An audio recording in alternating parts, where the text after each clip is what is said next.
So today I am going to tell about bilirubin. Heme is getting converted into biliverdin, and biliverdin is getting converted into bilirubin. So this is happening in a macrophage. This is happening in macrophage. Next, what happens? This bilirubin, as it goes into the blood, it is bound to albumin. It is bound to albumin. So now it forms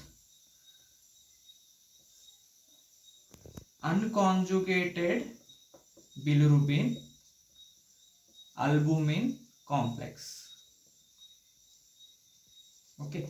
So this unconjugated bilirubin is also called as indirect bilirubin. Indirect bilirubin. Indirect bilirubin. So therefore it is insoluble. Indirect bilirubin means therefore it is insoluble. Now next what happens? This indirect bilirubin now goes into liver.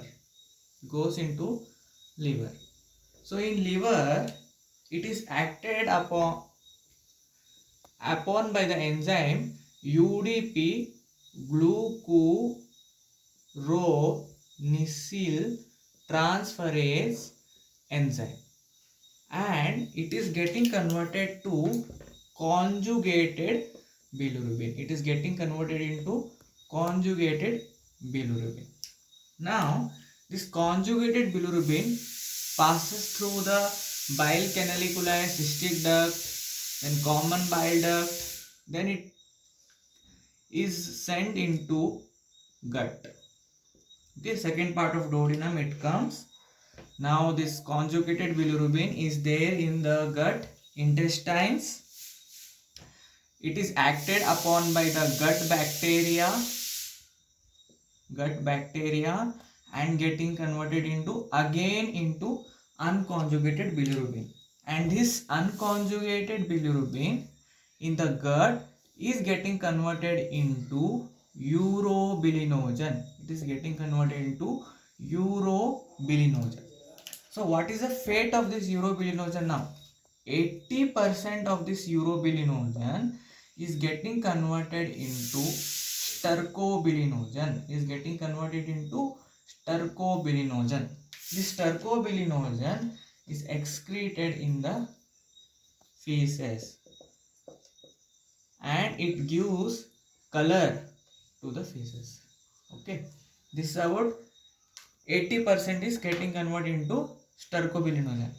This urobilinogen, 20% of urobilinogen is reabsorbed in enterohepatic circulation. Enterohepatic circulation. So now, after going into again back into the circulation, 90% of this 20% is getting again back to the liver. 10% of this urobilinogen, 10% is excreted in the kidney. Okay, this gives color to the kidney.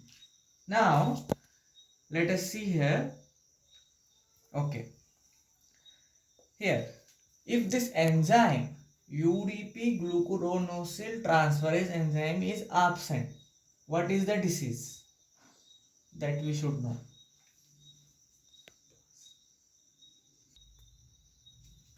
So if this enzyme UDP glucuronosyl transferase is absent, it is called as Crigler-Najjar syndrome type 1.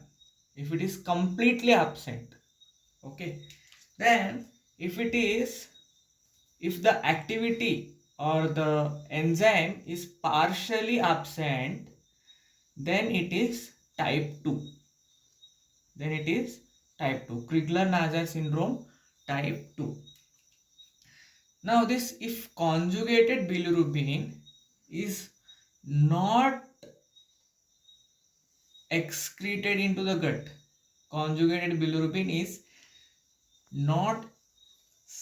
excreted in the blood, if there is obstruction, it gives rise to obstructive jaundice. It is called as obstructive jaundice.